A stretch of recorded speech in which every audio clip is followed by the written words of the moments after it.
আজি দুপৰীয়াৰ সাজৰ কাৰণে মই জিকাৰে 4খন ভিন্ন ব্যঞ্জন এনেদৰে বনালোঁ।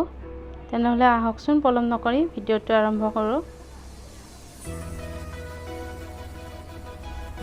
নমস্কাৰ, মোৰ ইউটিউব আৰু ফেচবুকৰ সকলো বন্ধু বান্ধৱীকে পুনৰবাৰ স্বাগতম জনালোঁ।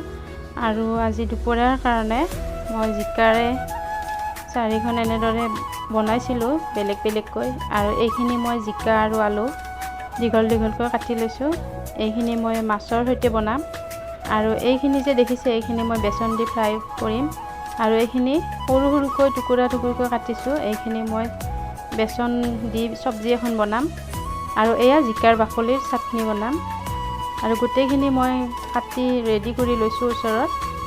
আৰু এইফালে গেছত কেৰাহীত তেল দিলোঁ। প্ৰথমতে মই বেচন দি বনোৱা চব্জিখন বনাম। আৰু ইয়াত অকণমান পাঁচফোৰণ দি দিলোঁ। আৰু বৰ সোৱাদ ভৰা হয় এই আঞ্জাখন। আপোনালোকে যদি কেতিয়াও ট্ৰাই কৰা নাই, একবাৰ নিশ্চয় ট্ৰাই কৰি চাব। আৰু এতিয়া কাটি ৰখা জিকাখিনিও ইয়াতে দি দিলোঁ। আৰু কেতিয়াবা কেনেকুৱা হয় জানেনে, ধৰি লওক কোনোবা এজন আলহীও আহিছে বা বেলেগ চব্জিও নাথাকে, যিকোনো একবিধ চব্জিয়ে ঘৰত থাকে, গতিকে তেতিয়া এনেধৰণে কেইবাবিধো বনাই দিব পাৰি। আলহীয়েও গম নাপায় আৰু খাবলৈও বেলেগ বেলেগ সোৱাদ হ'ব, নহয়নে? আৰু এতিয়া ইয়াত কাটি ৰখা বিলাহীখিনিও ঢালি দিলোঁ।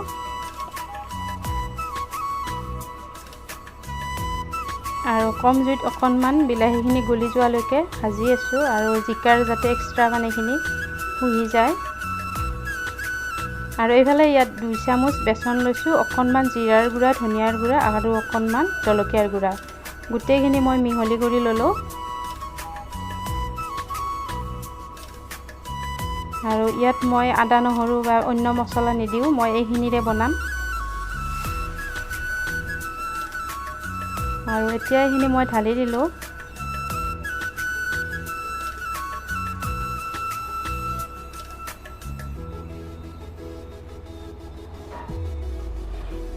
আৰু অকণমান লাৰি চাৰি থাকিলে আঞ্জাখন হৈয়ে যায়, বেছি সময়ো নালাগে, বনাবলৈও সহজ। আৰু এয়া জিকাৰ চব্জিখন হৈয়ে গ'ল। আৰু এইফালে মাছৰ আঞ্জাখন বনাবৰ কাৰণে কেৰাহীত তেল দিছোঁ। আৰু আপোনালোক সকলোৱে জানেই জিকা আলু মাছেদি বনাবৰ কাৰণে। সেইখন আৰু ভালদৰে দেখুওৱা হোৱা নাই, এনেই থুলমূলকৈ অকণমান ভিডিঅ' কৰিলোঁ।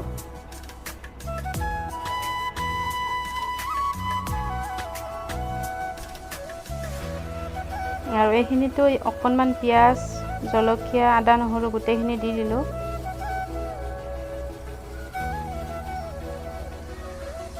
আৰু এতিয়া কাটি ৰখা জিকা আলু কিনি দিলোঁ।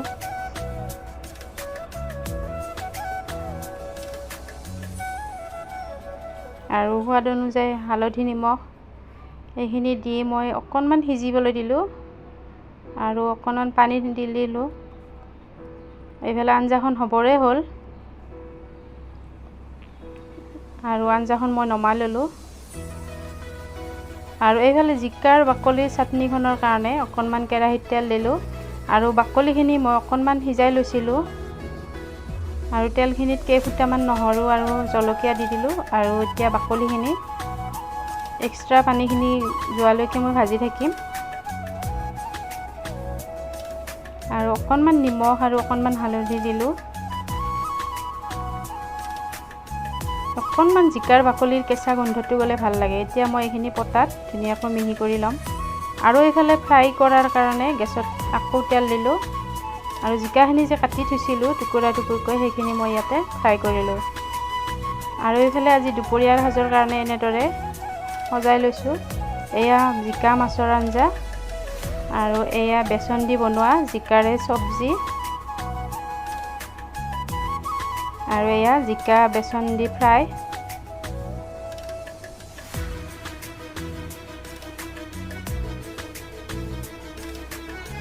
আৰু এইখিনি বাকলিৰ চাটনি।